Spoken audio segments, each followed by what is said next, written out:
Hey everybody, welcome back. It is time for Tunisian Thursday, and I thought I'm still working on this hat. I have not done a whole lot. It's been a little toasty warm, and I just haven't been in the mood to do any crocheting. For the most part, I mean, I have done a little bit. As you've seen in my previous videos, I did that scarf. But anyway, this is about the only thing I've done other than that. I was probably, I don't know, I've done maybe about 1.5 inches since the last time you've seen this. I am currently sitting about 5.5 inches. This is a 6-inch ruler, so it's not quite 5.5. 5.5 be right there, be one more row, but I'm going to go ahead and start my decreases because in the past my hats have been a little bit large doing the decrease that I do with these. Now this is all my own pattern. I only use other patterns for suggestions. I started out the bottom, which I am doing in the round with the 4 Tunisian crochet hooks. I started at the bottom using the Tunisian ribbed hat, I believe it is. It is a free pattern on Yarnspiration's website. It is made flat, but I have decided to make it in the round. This is pretty much just it's a straight hat. The only thing special I did down here is I did a couple of rows of the Tunisian extended simple stitch to keep it flatter so that it doesn't roll up near as bad. It does roll a smidgen, but nothing like it would if I would do the simple Tunisian the entire way.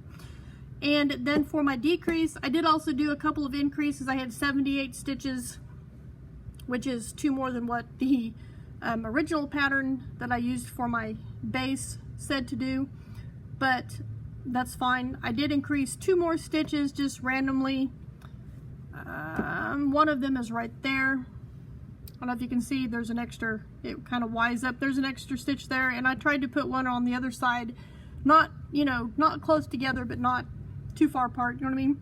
So I did up this to 80 stitches total, and what I use for my decrease is the same decrease that is used on the Ross hat, which is a knit hat pattern. It is free. You can find the Ross hat pattern on smellslikeyarn.com. It's the knit hat pattern that I use for everything. And the way I do my decreases on these, which like I said, that's what I'm ready for, is I start at my last stitch. I found this to be the easiest way to do it. Instead of trying to figure out going the other way, I figured out backwards because I don't want my stitches, my decreases right here. But these would be my last 2 stitches. So I marked those. And then I marked, this would be the next one. There's 16 total stitches. So 1, 2, 3, 4, 5, 6, 7, 8, 9, 10, 11, 12, 13, 14, 15, 16. And then this would be 1, 2. So I went ahead and marked these now. I'm going to do a row of regular, the simple stitch like I am doing with the hat. And then when I get back over here, I am going to do the decrease starting with my return stitch. So I will pull through all 3, actually be all 4, with my stitch, and that will be my first decrease. So bear with me. I don't know, should I stop the video or should I keep going? It's 3 minutes. We'll see what happens. Anyway, I will go ahead and do this. Like I said, this is just a simple Tunisian that I am doing. Nothing fancy. I'm going to load up all 4 hooks. There will be 20 loops on each hook because I'm not doing those together on this round. But I do have them marked so that I know for my return stitch where I want to start my decrease. And I do not move my stitch markers up with each decrease. It's kind of easy to tell where the decrease, for me it is anyway. I've done these enough that I don't have to move my stitch markers up. It gets fairly easy to tell where the stitches are. If you need to move your stitch markers, go for it. That is entirely up to you. But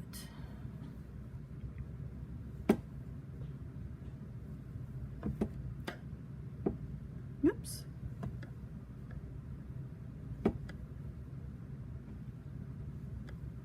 thing too, this is real easy to know when you've got 20 stitches with your stitch markers on there, so I don't have to sit and count every single little stitch as I go around like when the stitch markers aren't on there.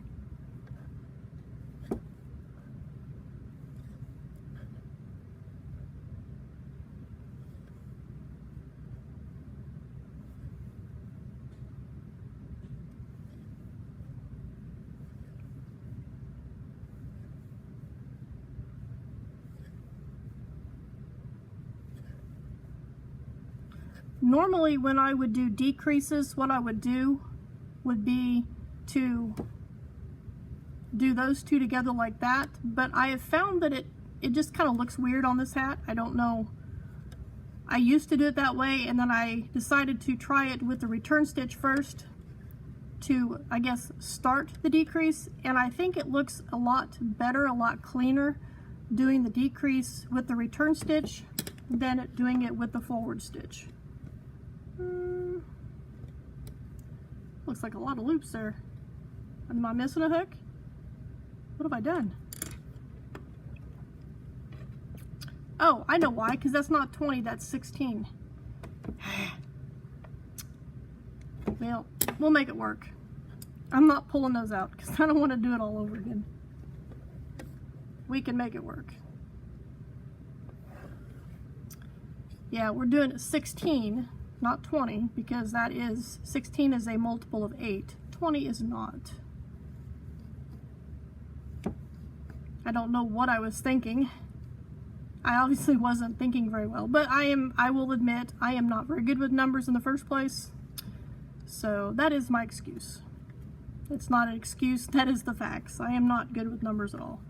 And it's going to be kind of scrunchy because I'm putting over 30 loops on here, because 16 and 16 is 32, plus I've got 4 more, so I'm going to be 36 loops. We can do it though. We can do it. We'll just have to make sure they don't slide off the end. And it does help that this is the hook that I'm going to start the return stitch with, so I don't have to worry about it dangling with all those extra loops.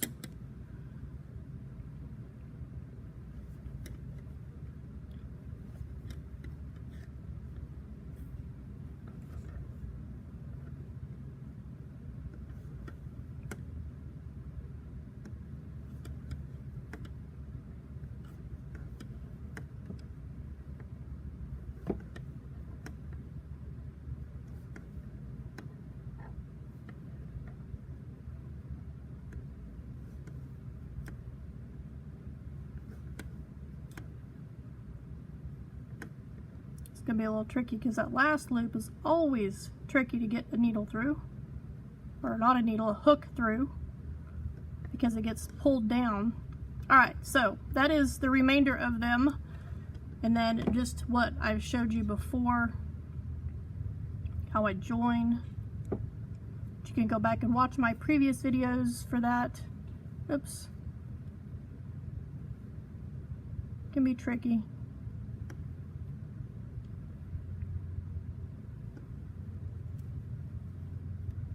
And then, like I said, I'm going to go ahead and pull through these two with that loop that I'm joining with. Normally you just pull through one, but since it's a decrease, I'm pulling through the two.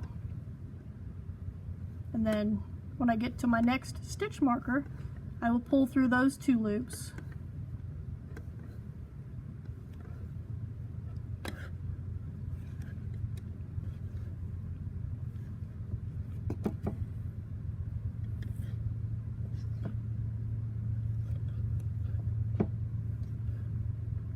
One thing I like about this method in comparison to, let's see, it'd be those 2 right there. In comparison to knitting, it is a bit wonky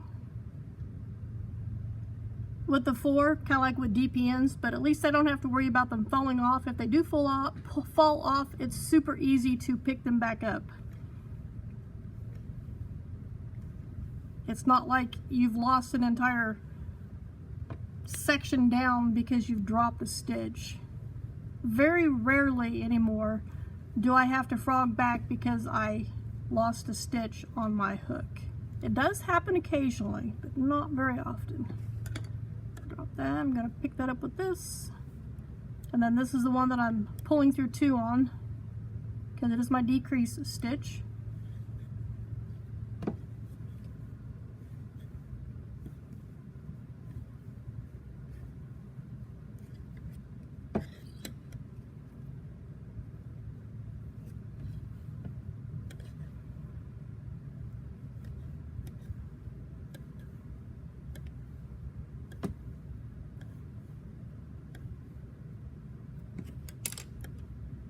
And then once again, pull through 2 right off the bat, because that is my decrease.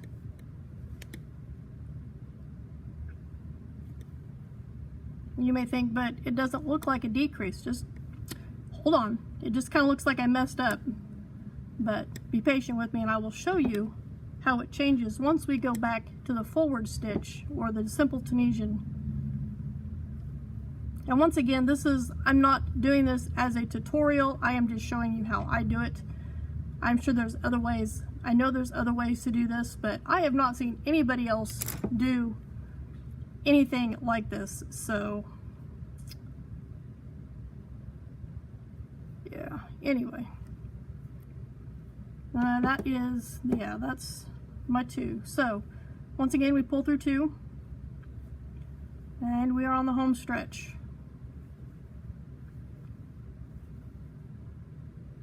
And when I do it with the cabled Tunisian hook, I do this the same way as I'm doing this here. I do my decrease row, and then I do the decrease first with the return stitch, and then I actually go through those 2 loops with my forward stitch. Okay, so we're back to the beginning, and I'm just going to show you a couple of these going back the other direction, because it's much easier to do this in my lap instead of leaning over at a table. So we've got 1, 2, 3, 4, 5, 6, 7, 8, 9, 10, 11, 12,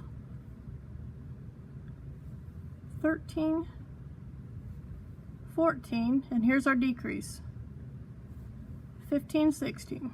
So now we've actually officially started our decrease with our forward stitch. I'm going to continue on with this. I hope to have this finished to be able to show you next week. I want to thank you for joining me for Tunisian Thursday and letting me show you how I start the decrease stitch for a hat using the 4 double-ended Tunisian crochet hooks. Like I said, you could also do the same type of method using a cable hook.